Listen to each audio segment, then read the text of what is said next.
பாயசித் விஸ்தாமிங்கிறவர் ஒரு பெரிய ஞானி. அவர் ஒரு நாள் ராத்திரி ரொம்ப நேரம் மசூதியில் இருந்துட்டு வீட்டுக்கு திரும்பி வந்துகிட்டு இருக்கிறார். வழியில் ஒரு குடிகாரன், அவன் கையில் ஒரு இசைக்கருவி, அதை கண்ணா பின்னான்னு மீட்டிக்கிட்டு வாய்க்கு வந்தபடியே என்னத்தையோ பாட்டுன்னு நினச்சிக்கிட்டு பாடிக்கிட்டு அவன் பாட்டுக்கு கிடக்கிறான் வழியில். அதோடு இருந்தாலும் பரவாயில்ல, அந்த பக்கமாக வழியில் போகிறவங்க வர்றவங்களையெல்லாம் பார்த்து கண்ணா பின்னான்னு திட்டிக்கிட்டு இருக்கிறான், ரொம்ப வளர்க்குறான். பாயசித் பிஸ்தாமிங்கிற அந்த பெரியவர் அந்த வழியாக போகிறார். அவனை பார்க்குறார். அவனுடைய நிலைமையை பார்த்துட்டு பரிதாபப்படுறார். ஏன்பா இது மாதிரியெல்லாம் நடந்துக்கிற, இப்படி நடக்கலாமா அப்படின்னு ஏதோ கொஞ்சம் புத்திமதி சொல்கிறதுக்கு ஆரம்பித்தார். அவனுக்கு கோபம் வந்துட்டுது. கையில் வச்சுருந்த வாத்திய கருவி அதால் ஓங்கி அந்த பெரியவர் தலையில் ஒரு அடி கொடுத்தான். ரத்த காயம் ஏற்பட்டு போச்சு. அவன் கையில் இருந்த இசைக்கருவியும் அடித்த வேகத்தில் ரெண்டாக உடஞ்சி போச்சு. அவ்வளோ வேகமாக அடிச்சிருக்கான்.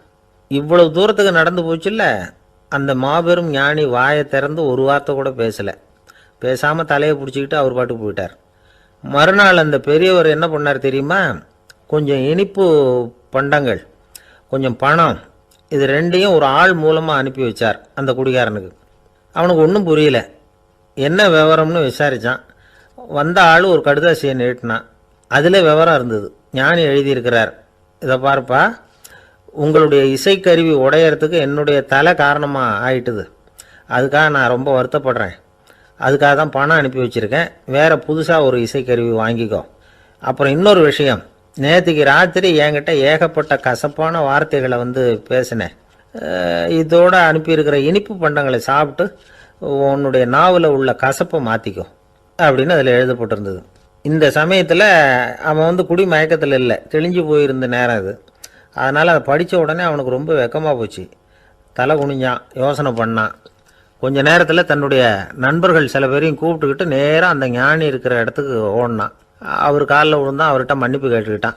பெரியவங்களே தெரியாமல் நான் இந்த பாவ செயலை பண்ணிவிட்டேன், என்னை மன்னிச்சுங்க. உங்களுடைய பொறுமையும் போதனையும் என்னுடைய கண்ணை திறந்துட்டுது. இனிமேல் நானும் என்னுடைய நண்பர்களும் நல்ல வழியில் திருந்தி வாழ போகிறோம் அப்படின்னா. ஞானி செய்த நன்னயம் குடிகாரனை எப்படி திருத்திருக்கு பார்த்தீங்களா? இந்த கதையை கேட்டுவிட்டு ஒருத்தர் சொன்னார், என் வாழ்க்கையில் கூட அப்படி ஒரு சம்பவம் நடந்தது சார். நானும் ஒரு நாள் ராத்திரி ஓவராக குடிச்சிட்டு ஒரு கிட்டாரை வாசிச்சுக்கிட்டு கண்ணாபின்னான்னு உளறிக்கிட்டு திட்டிக்கிட்டு இருந்தேன். அந்த சமயம் அந்த வழியாக ஒருத்தர் வந்தார். ஓங்கி தலையில் ஒரே ஒரு அடி, ரத்தம் வந்துட்டுது. அதுக்கப்புறம் என் மனசு தெரிஞ்சுட்டுது சார் அப்படின்னார். அப்படியா என்ன ஆச்சரியமா? ஆமாம் சார், அடி விழுந்தது அவர் தலையில் இல்லை, ஏன் தலையில். வந்தவர் என்ன அப்படி அடிச்சுட்டார். மயக்கம் தெளிஞ்சதுக்கு அப்புறம்தான் எனக்கு விவரம் புரிஞ்சுது. அவர் ஒரு போலீஸ்காரர் அப்படின்னார் ரொம்ப சோகமாக. ஒரு சிகை அலங்கார கூடம், ரொம்ப சுறுசுறுப்பாக எல்லாரும் வேலை செஞ்சுக்கிட்டு இருக்கிறாங்க. முடிவெட்டிக்கு வந்திருக்கிறவங்க நிறைய பேர், எல்லாரும் வரிசையாக உட்காந்துருக்குறாங்க. அந்த சமயத்தில் திடீர்னு கதவை திறந்துக்கிட்டு ஒருத்தர் உள்ளே வர்றார். அவர் ஒரு பெரிய மனிதர். அவரும் முடிவெட்டிக்கிறதுக்காக தான் உள்ளே வந்திருக்கிறார். அவரை பார்த்த உடனே அங்கே வரிசையில் உட்காந்துருந்தவங்க எல்லாரும் எழுந்திரிச்சு அவர்கிட்ட வந்துட்டாங்க. அவரை சுற்றி நின்றுக்கிட்டாங்க. எப்படி இருக்கிறீங்க, நல்லா இருக்கீங்களா அப்படின்னு விசாரிக்க ஆரம்பிச்சிட்டாங்க. எல்லாம் முடிஞ்சதும் வந்தவர் கேட்டார், வரிசையில் கடைசியாக இருக்கிறவர் யார் அப்படின்னு கேட்டார். ஏன்னு கேட்டாங்க. நான் அதுக்கு அடுத்தபடியாக உட்காரணும், அதுக்காக தான் கேட்குறேன் அப்படின்னார். உடனே அங்கே இருந்தவங்கள்லாம் என்ன சொன்னாங்க தெரியுமா? நீங்கள் வரிசையில் காத்திருக்கக்கூடாது, நீங்கள் அரசாங்கத்தின் தலைவர், உங்களுக்கு நேரம் முக்கியம், அதனால் நீங்கள் முன்னாடி போங்க அப்படின்னு சொன்னாங்க. ஆனால் அதை அவர் கேட்கல. தோழர்களே, உங்களுடைய கருத்துக்கு ரொம்ப நன்றி. எல்லாரும் வரிசையாக தான் வரணும், அதுதான் முறை. வரிசையில் வரணுங்கிற நடைமுறையை நானும் பின்பற்ற விரும்புகிறேன். நாம் எல்லாரும் சமமானவர்கள் அப்படின்னார். இப்படி சொல்லிவிட்டு வரிசையில் கடைசியாக இருந்த ஒரு நாற்காலியில் போய் உட்காந்துக்கிட்டார். தன் சட்டை பையில் இருந்த ஒரு செய்தித்தாளை எடுத்தார், படிக்க ஆரம்பிச்சிட்டார். ஆனால் அங்கே இருந்தவங்களால் இதை பார்த்துக்கிட்டு சும்மா இருக்க முடியல. ஒருத்தர் எழுந்திரிச்சு வந்தார். ஐயா, இப்போ என்னுடைய முறை வந்திருக்குது, நான் தான் போக வேண்டிய முறை. உங்களை இங்கே காத்திருக்க வைக்கிறத விட ஒரு 5 ஆண்டுகளுக்கு கூட நான் முடிவெட்டிக்காமே இருந்துட முடியும் அப்படின்னார். அவர் மறுபடியும் சொன்னார், ஐயா, நீங்கள் வரிசை முறையை தாண்டி போக விருப்பப்படல, சரி, ஆனால் என்னுடைய முறையை மாற்றி கொடுக்கறதுக்கு எனக்கு முழு உரிமை இருக்குது. இதுக்கு பதிலாக உங்களுடைய கடைசி இடத்த நான் எடுத்துக்கிறேன், இதை நீங்கள் மறுக்க முடியாதுன்னார். அங்கே இருந்த மற்றவங்களும் இதை ஒரு மனசாக வற்புறுத்த ஆரம்பிச்சிட்டாங்க. அந்த பெரிய மனிதர் பார்த்தார், சரின்னு கடைசியாக ஒத்துக்கிட்டார். அவர் யார் தெரியுமா? அவர் தான் மாவீரர் லெனின். ரஷ்யாவில் கிரெம்ளின் சிகை அலங்கார கூடத்தில் தான் இது நடந்தது. எல்லாரும் இந்நாட்டு மன்னர்கள்னு வாயளவில் பேசுகிறதுல என்ன பிரயோஜனம்? நாம் எல்லாரும் சமங்கிறத நடைமுறையில் கடைப்பிடிச்சி காட்டினவங்க கொஞ்சம் பேர் தான். அவங்களில் ஒருத்தர் தான் லெனின். வரிசையில் நின்று வர்றதுங்கிறது ஒரு சிறந்த பண்பு, உயர்ந்த பண்பு. இன்றைக்கி பல இடங்களில் அது நமக்கு தேவைப்படுது. ஒரு ரேஷன் கடைவாசல், கடை திறக்கிறதுக்கு முன்னாடியே எல்லோரும் வந்து வரிசையில் நின்றுட்டாங்க. கடைசியாக வந்த ஒருத்தர் க்யூவில் முன்னாடி போகிறதுக்கு முயற்சி பண்ணுறார். ஏற்கனவே நின்றுட்டு இருக்கிறவங்க அவரை முன்னாடி போகிறதுக்கு விட மாட்டேங்கிறாங்க. கடைசியாக போய் நில்லையா அப்படின்னு எல்லோரும் கத்துறாங்க. அதை அவர் காதில் வாங்கலை. முண்டி அடிச்சுக்கிட்டு முன்னாடி போகிறதுக்கே முயற்சி பண்ணிகிட்டு இருக்கிறார். எல்லாரும் சேர்ந்து அவரை வலுக்கட்டாயமாக இழுத்து கொண்டாந்து பின்னாடி கொண்டு போய் நிறுத்திவிட்டாங்க. நிறுத்திவிட்டு சொன்னாங்க, இதை பாருப்பா, நாங்கள் இருக்கிற வரைக்கும் நீங்கள் முன்னாடி போய் எதையும் வாங்க முடியாது, தெரிஞ்சுக்கோ அப்படின்னாங்க. இப்போ அந்த ஆள் சொன்னாராம், நான் இங்கே பின்னாடி நிற்கிற வரைக்கும் நீங்களும் எதுவும் வாங்க முடியாது அப்படின்னாராம். ஏன்னு கேட்டிருக்கிறாங்க. நான் தான் அந்த கடையை திறக்க வேண்டிய ஆள் அப்படி. ஒரே ஒரு ஊரில் ஒரு அம்மா இருந்தாங்க. அந்த அம்மாவுக்கு ஒரே ஒரு பிள்ளையாண்டான். அவனுக்கு ரொம்ப அக்கறையோடு கல்யாணம் பண்ணி வச்சாங்க. கல்யாணம் முடிஞ்சதும் மருமக பொண்ணு வீட்டுக்கு வந்து சேர்ந்தது. அப்பாடா, என் கடமை முடிஞ்சுது, இனிமேல் அக்கடான்னு எங்கேயாவது ஒரு மூலையில் படுத்து கிடக்கலாம் அப்படின்னு நினச்சாங்க அந்த அம்மா. ஆனால் நினைக்கிறபடி எங்கே நடக்குது? அதுக்கப்புறம் தான் பிரச்சனையே ஆரம்பமாச்சு. மருமகள் குணம் சரியில்லை, ஒரு மாதிரி. அந்த பொண்ணு வீட்டுக்கு வந்ததுமே முதல் வேலையாக மாமியாரை பார்த்து, அதுதான் நான் வந்துட்டேன்ல, இனிமேல் உங்களுக்கு என்ன வேலைங்க, புறப்பட வேண்டியது தானே, காசி ராமேஸ்வரம்னு எங்கேயாவது போங்க அப்படின்னுட்டு தான். மாமியாரை பார்த்தாங்க, கொஞ்சம் யோசனை பண்ணாங்க. இதை பாருமா, நீ இப்படி சொல்கிறதுக்கு முன்னாடியே வீட்டை விட்டு புறப்படணுங்கிற முடிவுக்கு நான் வந்துட்டேன். வீட்டை மட்டும் இல்லை, இந்த உலகத்தை விட்டே கூட போகிறதுக்கு தயாராக இருக்கிறேன். ஆனால் ஒரே ஒரு விஷயத்துக்காக என் உயிரை கையில் பிடிச்சிக்கிட்டு இருக்கிறேன் அப்படின்னாங்களாம். என்ன விஷயம்னு கேட்டது இந்த மருமக பொண்ணு. வேறு ஒன்றும் இல்லை, என் பிள்ளைக்கு கல்யாணம் பண்ணி வச்சுட்டேன். ஒரு பேர புள்ள பிறந்து அதை என் கண்ணால் பார்த்துட்டேன்னா நான் எங்கே வேணும்னாலும் போகிறதுக்கு தயாராக இருக்கிறேன் அப்படின்னாங்களாம் அந்த மாமியார்.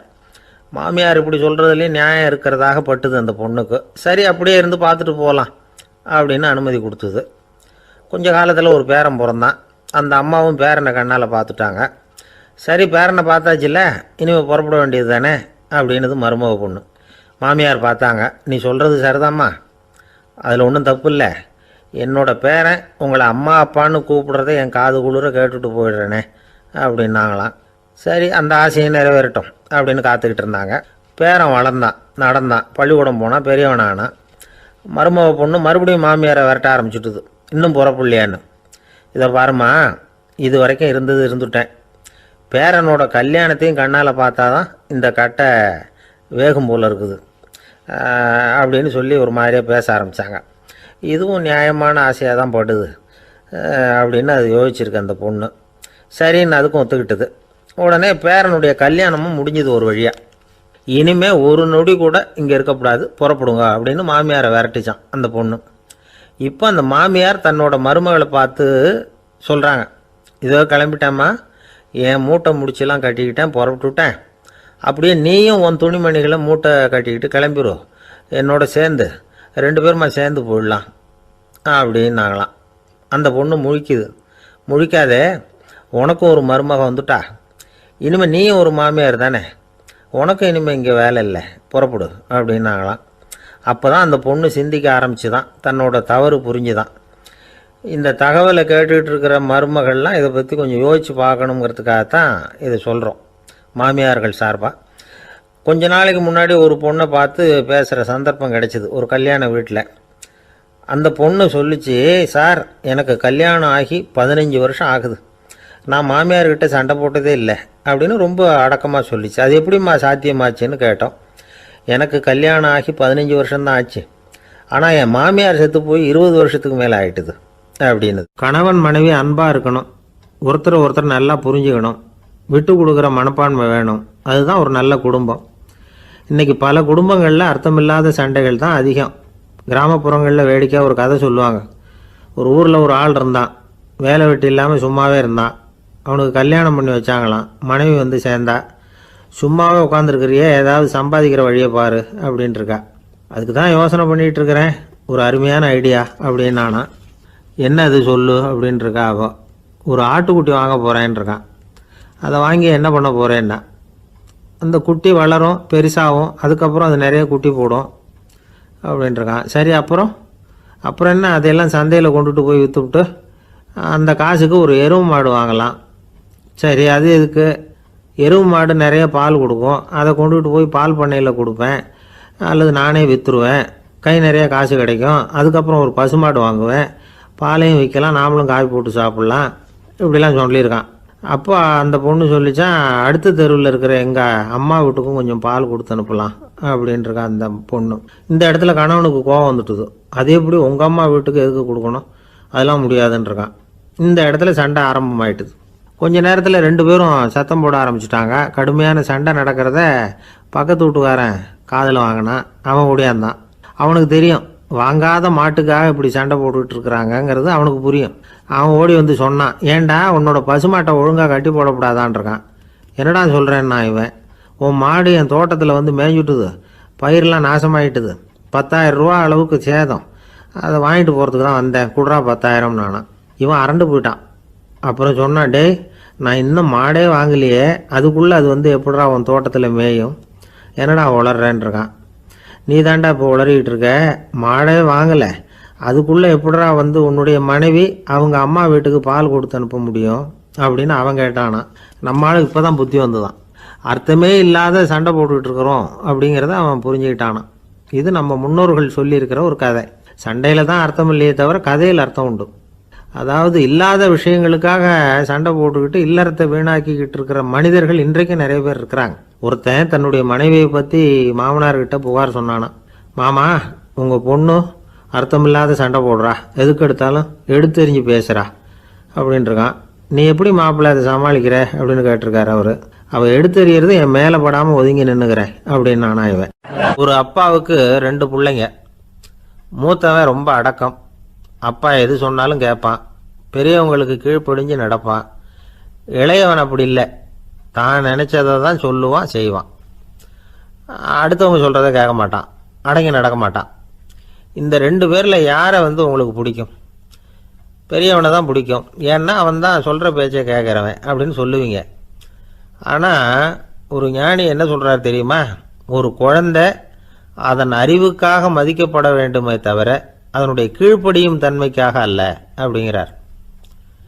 நம்ம குழந்தைகளை வந்து சுயமாக சிந்திக்கிறதுக்கு நாம் விடுறதில்லை, மற்றவங்கள பார்த்து காப்பி அடிக்கிறதுக்கு தான் நாம் அவங்களுக்கு கற்றுக் கொடுக்குறோம். புகழ்பெற்ற மனிதர்கள் சிலருடைய பேரை சொல்லி நீயும் அவர் மாதிரி ஆகணும், இவர் மாதிரி ஆகணும் அப்படின்னு சொல்லிகிட்டே இருக்கிறோம். குழந்தைகள் வந்து தங்களுடைய தனித்தன்மையை வளர்த்துக்கிறதுக்கு நாம் தடையாக இருக்கிறோம். ஒரு குழந்தைகிட்ட அனாவசியமாக வந்து நம்பிக்கையை வளர்த்துடக்கூடாது, எந்த கோட்பாட்டையும் திணிக்கக்கூடாது. நாம் ஏற்கனவே அர்த்தமில்லாத கருத்துக்களையும் கொள்கைகளையும் மனசில் போட்டு நிரப்பி வச்சிருக்கிறோம். இந்த உலகத்துக்கு புதுசாக வந்து சேர்ந்திருக்கிற ஒரு குழந்தையின் தூய்மையான மனசில் நம்ம கருத்துக்களை அறிமுகம் செய்ய அல்லது திணிக்கிறதுக்கு நமக்கு எந்த அதிகாரமும் கிடையாது. ஒரு குழந்தைய நீ இந்த மதத்தை சேர்ந்தவன் அப்படின்னு பிறந்ததுமே ஒரு முத்திரை குத்தி விடுறோம். இது அதோட சுதந்திரத்தை ஆரம்பத்திலேயே கிள்ளி எறிகிறது மாதிரி தான். நீங்கள் ஒரு மதத்தின் வழிமுறைகளை கடைப்பிடிச்சிக்கிட்டு வர்றீங்க, அந்த வழியில் போய்கிட்டு இருக்கிறீங்க, சரி, அதனால் போகிறீங்க. அதுக்காக உங்கள் குழந்தையையும் அதே வழியில் தான் வரணும் அப்படின்னு கட்டாயப்படுத்துறதுக்கு உங்களுக்கு என்ன உரிமை இருக்குது? அந்த குழந்தை சுயமாக சிந்திச்சு ஒரு முடிவுக்கு வரட்டுமே, அதுக்கு நீங்கள் ஏன் தடையாக இருக்கிறீங்க? நமக்கு உண்மையிலேயே நம்ம குழந்தை மேலே அன்பு இருந்தால் இது மாதிரி திணிப்பு வேலைகளை செய்யக்கூடாது. திணிப்பு வேலைகளிலிருந்து குழந்தைகளை காப்பாற்றினா போதும், அதுதான் ரொம்ப முக்கியம். அடுத்த தலைமுறை அற்புதமான தலைமுறையாக உருவாகும். நாம் தான் சாதி மத சங்கடங்களில் மாட்டிக்கிட்டு தவிக்கிறோம். அவங்களாவது சாதி மத வேறுபாடு இல்லாத சமுதாயத்தை பார்க்கட்டுமே, அந்த சௌகரியங்களை அனுபவிக்கட்டுமே. அதுக்கு நாம் என்ன செய்யணும்னா ஒன்றும் செய்யாமல் இருந்தால் போதும். ஒரு குழந்தைகிட்ட நம்ம கருத்தை திணிக்கும் பொழுது என்ன ஆகுது தெரியுமா? அது வந்து அவனை அவங்ககிட்ட இருந்தே அப்புறப்படுத்தி விடுது, அவனுடைய தனித்தன்மையை அழிச்சுடுது, அவனை ஒரு எல்லைக்குள்ளே திணிச்சுடுது. இதெல்லாம் அன்புங்கிற பேரால் பெற்றோர்கள் செய்கிற தப்பு. இதெல்லாம் கேட்டுக்கிட்டு இந்த காலத்தில் அப்பா ஒருத்தர் சொன்னார், நான் கருத்துக்களை எல்லாம் என் பையன்கிட்ட திணிக்கிறது இல்லைங்க, ஆனால் அதிகமாக சாப்பிட சொல்லி கட்டாயப்படுத்துவேன் அப்படின்னார். உங்கள் வீட்டு சமையல் அவ்வளோ நல்லா இருக்குமான்னு கேட்டாங்க. நல்லா இருந்தால் நான் ஏன் அவனை சாப்பிட சொல்லி கட்டாயப்படுத்த போகிறேன் அப்படின்னார். லோகமானிய பாலகங்காதர திலகர் இருந்தார்ல, அவருக்கு 15 வயசுலேயே கல்யாணம் நடந்துதான். மனைவி பேர் தபிபாய், ரொம்ப பெரிய குடும்பத்து பொண்ணு, நல்ல குணம், அவங்க குடும்பம் நடத்திக்கிட்டு இருக்கிறாங்க. அந்த காலத்தில் திருடர்கள் பயம் அதிகம். இந்த காலத்தில் மட்டும் என்னன்னு கேட்குறீங்களா? நீங்கள் கேட்குறது நியாயம்தான். இருந்தாலும் இந்த காலத்து திருடனுக்கும் அந்த காலத்து திருடனுக்கும் ஒரு முக்கியமான வித்தியாசம் உண்டு. அதாவது அந்த காலத்து திருடன்லாம் நியாயம் அநியாயம் பார்க்கறது உண்டு, இந்த காலத்தில் அப்படி பார்க்கறது இல்லை. அந்த காலத்தில் திருட வர்றவங்கள்ட்ட கூட ஒரு தார்மீக உணர்வு உண்டாம். அதாவது அப்போ உள்ள கொள்ளைக்காரங்க எதை களவாடினாலும் சரி, அரிசியை மட்டும் களவாடுறது இல்லையா, அப்படி ஒரு கொள்கை. அதனால் பாருங்கள், அந்த காலத்து பெண்கள் நகை நட்டுகளை பத்திரமா வைக்கணும்னா பெட்டியில் வைக்கிறது இல்லை, அரிசி பானையில் போட்டு வச்சு விடுறது.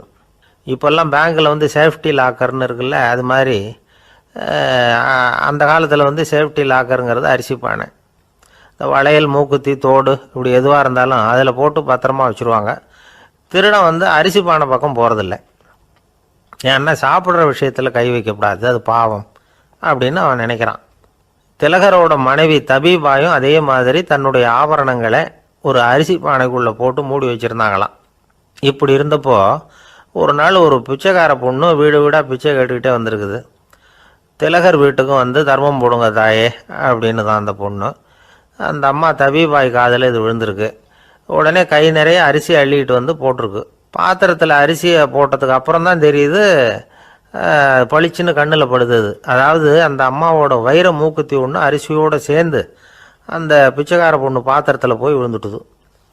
இந்த அம்மாவுக்கு மனசுக்குள்ளே குழப்பம், என்ன இப்படி ஆகிட்டுதே, மூக்குத்தி போயிட்டுதே, பிச்சை பாத்திரத்துலேருந்து அதை எப்படி எடுக்கிறது அப்படின்னு தயக்கம். வாயை திறந்து அதை கேட்கறதுக்கும் கூச்சம். திண்ணையில் உட்காந்துருந்த திலகர் இவ்வளவையும் பார்த்துக்கிட்டு இருக்கிறார். மனைவியின் மனசுக்குள்ளே நடக்கிற மௌன போராட்டத்தை அவர் நல்லா புரிஞ்சுக்கிட்டாராம். மனைவியை பார்த்து சொன்னாராம், தபீபாய், இது தெய்வ சம்மதம், அவளுக்கு சேர வேண்டிய மூக்குத்தி அவகிட்ட போயிட்டுது, பிச்சை பாத்திரத்தில் விழுந்த மூக்குத்தியை எடுக்க வேணாம் அப்படின்னாராம். சரின்னு சொல்லிவிட்டு மேற்கொண்டு எதுவும் சொல்லாமல் அந்த அம்மா வீட்டுக்குள்ளே போயிட்டாங்களாம். இந்த காலத்துலலாம் அது மாதிரி நடக்குமா?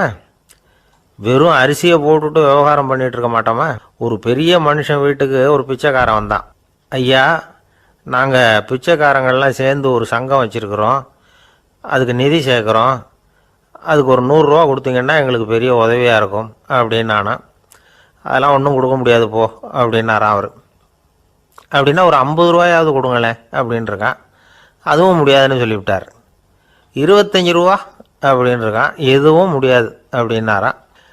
சரிங்க, இவ்வளவு பெரிய வீட்டுக்கு வெறுங்கையோடு திரும்புறது நல்லா இருக்காது, அதனால் சும்மா ஒரு 1 ரூபா மட்டுமாவது கொடுங்க அப்படின்ட்டுருக்கான் அவன். ஒரு பைசா கூட என்கிட்ட கிடையாது அப்படின்னு விட்டாரான் இவர். அப்படின்னா நீங்கள் ஒரு காரியம் பண்ணுங்களேன் அப்படின்னானா அவன். என்ன செய்யணும் அப்படின்ட்டுருக்கார். எங்கள் சங்கத்தில் நீங்களும் ஒரு மெம்பராக சேர்ந்துருங்க அப்படின்னானா. ஒரு ஊரில் ஒரு மன்னன் இருந்தான், கொடுங்கோல் மன்னன். நிறைய தொந்தரவு பண்ணிக்கிட்டு இருந்தான். அவன் ஒரு தடவை என்ன பண்ணான் தெரியுமா? ஒரு தப்பும் பண்ணாத ஒரு இளைஞனை பிடிச்சி ஜெயிலில் அடைச்சுட்டான். அந்த பையனோட சொந்தக்காரங்கள்லாம் ராஜா கிட்ட போனாங்க. அவன் ஒரு தவறும் பண்ணலை, அவனை விடுதலை பண்ணுங்க அப்படின்னு கெஞ்சி கேட்டுக்கிட்டாங்க. மன்னன் யோசனை பண்ணான். அந்த இளைஞனை கூப்பிட்டுக்கிட்டு வர சொன்னான். அவனை கொண்டாந்து ராஜா முன்னாடி நிறுத்தினாங்க.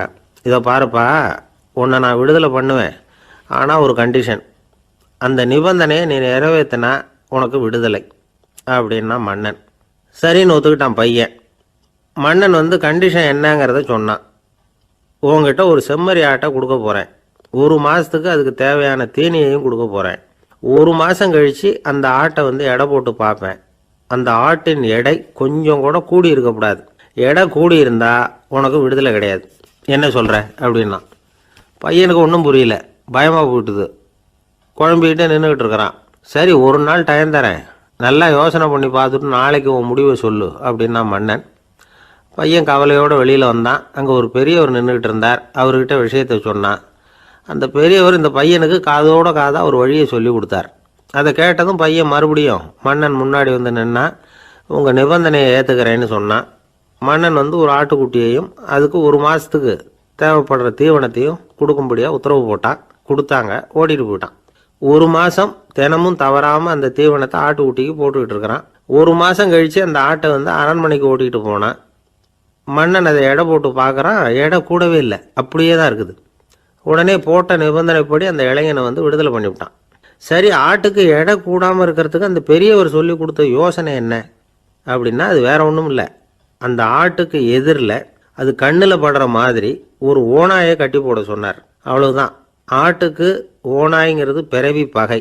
ஓநாயை பார்த்தா ஆடு நடுங்க ஆரம்பிச்சிரும், அவ்வளவு பயம்.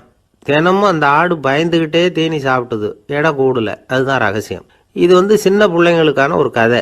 இதிலேருந்து தெரிஞ்சுக்க வேண்டிய உண்மை என்னன்னா, நாமெல்லாம் சாப்பிட்றப்ப மனசும் உடம்பும் அமைதியாக இருக்கணும்.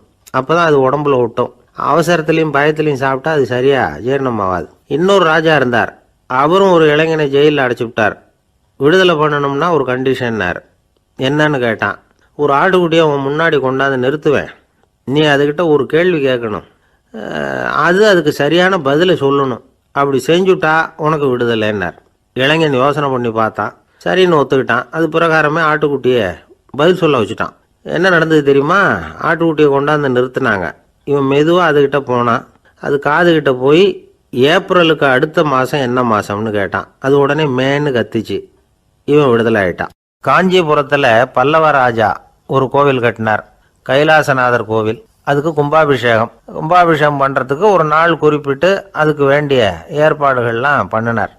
முதல் காரியமாக கடவுளை வேண்டிக்கிட்டார், நீங்கள் இந்த கும்பாபிஷேகத்துக்கு நேரில் வந்து கலந்துக்கணும்னார். கடவுள் அந்த ராஜா கனவுல வந்தார். நீ கும்பாபிஷேகம் வச்சிருக்கிற அதே நாளில் அதே நேரத்தில் எனக்கு இன்னொரு ஊரில் ஒரு கும்பாபிஷேகம் இருக்குது, அதுக்கு போக வேண்டியிருக்கு. அதாவது திருநின்ற ஊரில் என்னுடைய பக்தர் ஒருத்தர், அவரும் ஒரு கோயில் கட்டி கும்பாபிஷேகம் செய்கிறார். நான் அதுக்கு போக வேண்டியிருக்கு, அதனால் உன்னுடைய தேதியை நீ மாற்றி வச்சுக்கோ அப்படின்னார். கடவுள் தான் எங்கேயும் இருக்கிறவராச்சே, அவர் நினச்சா 2 இடத்துலையும் இருந்து கோயில் கும்பாபிஷேகத்தை நடத்த முடியாதா? ஏன் அப்படி செய்யலை? அது ஒரு முக்கியமான காரணத்துக்காகத்தான்.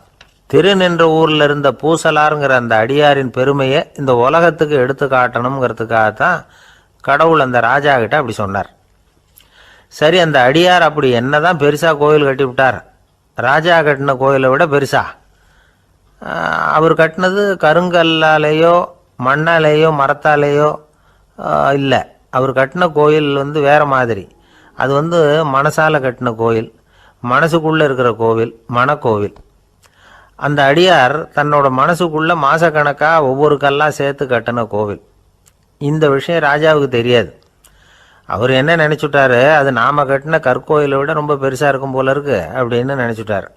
சரி, அப்பேற்பட்ட அந்த கோயிலை தரிசனம் பண்ணிவிட்டு வருவோம் அப்படின்னு நினச்சி ராஜா திருநின்ற ஊருக்கு போகிறார். அங்கே போய் பார்த்தா கோயிலையும் காணும், ஒன்றையும் காணும். கடைசியில் பூசலார் கட்டின மனக்கோவில் தான் அதுங்கிறத அவர் புரிஞ்சுக்கிறார். உடனே அந்த அடியாரின் காலில் விழுந்து வணங்குறார். அவரோ, இது மனசால முயன்ற கோவில், இதுக்கு இத்தனை பெருமையா அப்படின்னு ஆச்சரியப்படுறார். இதில் ஆச்சரியப்படுறதுக்கு ஒன்றும் இல்லை. ஆண்டவன் விரும்புறது அகபக்தியையே தவிர புற தோற்றங்களே அல்ல. இதை நாம் புரிஞ்சுக்கிட்டோம்னா நமக்குள்ள எந்த வேறுபாடுகளும் வர்றதுக்கு வழியே இல்லை. இன்னொரு ராஜா இருந்தார். அவர் ஆண்டவனுக்கு படைக்கிறதுக்காக ஒரு தார் நல்ல செவ்வாழைப்பழமாக எடுத்துக்கிட்டு போகணும்னு நினச்சார். அதனால் நாளே அதை வாங்கிட்டு வர சொன்னார் வேலைக்காரங்கிட்ட. வேலைக்காரன் போனால் கடைத்தெருவில் ஒரு தார் பழம் வாங்கினான். வர்ற வழியில் அவன் குடிசை. அப்படியே எட்டி பார்த்துட்டு போவோமேன்னு நினச்சான். போனான். அங்கே இவனோட குழந்தை பாவம் பசியால் கத்திக்கிட்டு இருக்கு. இவன் பார்த்தான், இவ்வளவு பெரிய தாரில் ஒரு 2 பழம் எடுத்தா தெரியவா போகுது அப்படின்னு நினச்சி ஒரு 2 பழத்தை பிச்சு அந்த குழந்தைகிட்ட கொடுத்தான். அதை வாங்கி வயிறார சாப்பிட்டுது. பசி அடங்குச்சு, விளையாட போயிட்டுது. இவன் அதுக்கப்புறம் வாழைப்பழத்தை எடுத்துக்கிட்டு அரண்மனைக்கு வந்தான். 2 பழம் பிச்சிருக்கிறது ராஜாவுக்கு தெரிஞ்சு போச்சு. இவன் உண்மையை சொல்லிவிட்டான். உடனே ராஜா, கடவுளுக்கு படைக்க வேண்டிய பொருளை குழந்தை எச்சில் பண்ண விட்டுருக்கியே அப்படின்னு சொல்லி அவனை கட்டி வச்சு சாட்டையால் அடித்தார். பாவம். மறுநாள் பழத்தை கோயிலுக்கு எடுத்துகிட்டு போனார். கடவுள் முன்னாடி வச்சார். கடவுள் கண்ணை திறந்து பார்த்தார், பழம்லாம் அழுகி இருக்குது. என்ன இது அழுகி போன பழம் அப்படின்னார். ராஜா முழிச்சார்.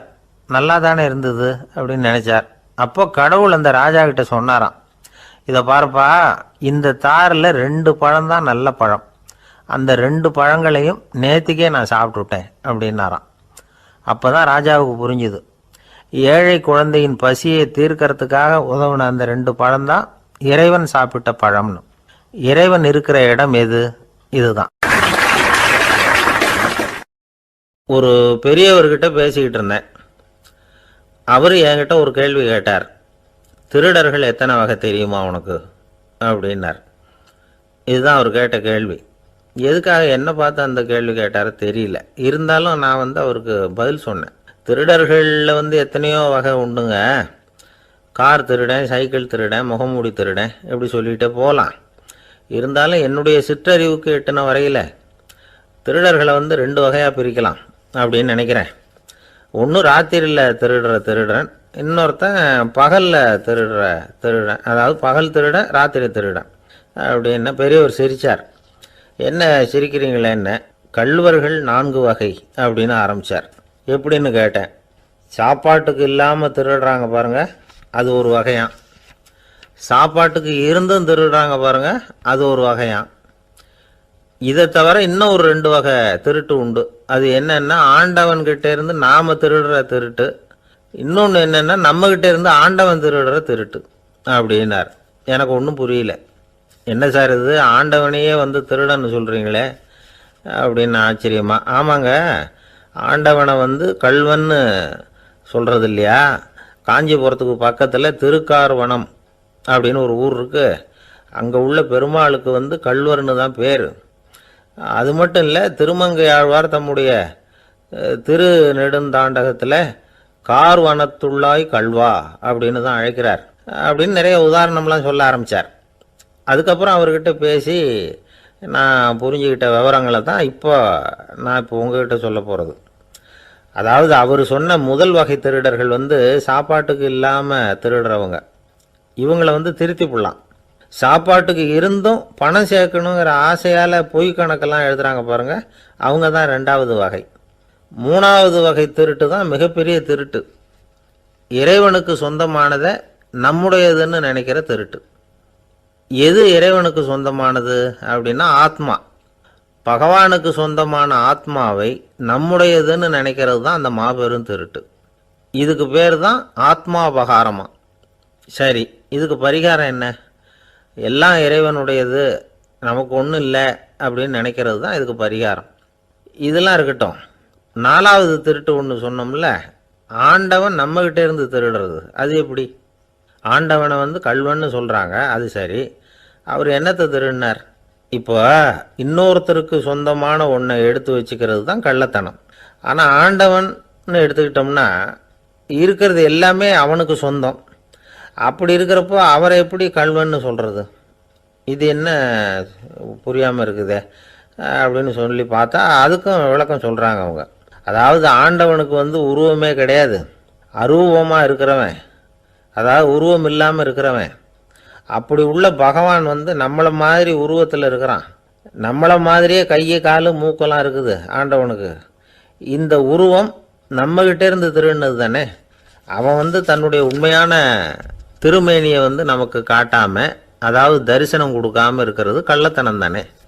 அதனால தான் இதுவும் ஒரு பெரிய திருட்டு, இருக்கிறதுலே மிகப்பெரிய திருட்டு அப்படிங்கிறார். என்கிட்ட பேசிக்கிட்டு இருந்தார், இந்த விஷயம்லாம் சொல்லிகிட்டு இருந்தார் அந்த பெரியவர். அதாவது திருட்டை வந்து ஆன்மீக நோகத்தில் அவர் பார்க்குறார். நம்ம பார்வையில் இதை விட அபூர்வமான திருட்டுலாம் இங்கே உண்டு, அபூர்வமான திருடர்களும் உண்டு. ஒரு திருடன் சிறையிலிருந்து விடுதலையாகி வெளியில் போனான். கொஞ்ச நாளில் மறுபடியும் திரும்பி ஜெயிலுக்கு வந்துட்டான். அப்போது சிறை அதிகாரி அவனுக்கு வந்து அறிவுரை சொன்னாராம். ஏன்பா இப்படி அடிக்கடி தப்பு பண்ணிவிட்டு ஜெயிலுக்கு வந்துவிடுறியே, உனக்கு சொந்த பந்தம் எதுவும் இல்லையா? உனக்கு அப்பா, அண்ணன், தம்பிகள் அவங்க கூட எல்லாம் சேர்ந்து வாழணுங்கிற ஆசை இல்லையா அப்படின்னு கேட்டிருக்கார். அவங்களோட சேர்ந்து வாழணுங்கிற ஆசை எனக்கு நிறைய உண்டுங்க சார் அப்படின்னு அவன். அப்புறம் எதுக்கு இப்படி ஜெயிலுக்கு வந்துவிடுற அப்படின்னாரான் அவர். அவங்க எல்லாருமே இங்கே தானே சார் இருக்காங்க அப்படின்னு அவன்.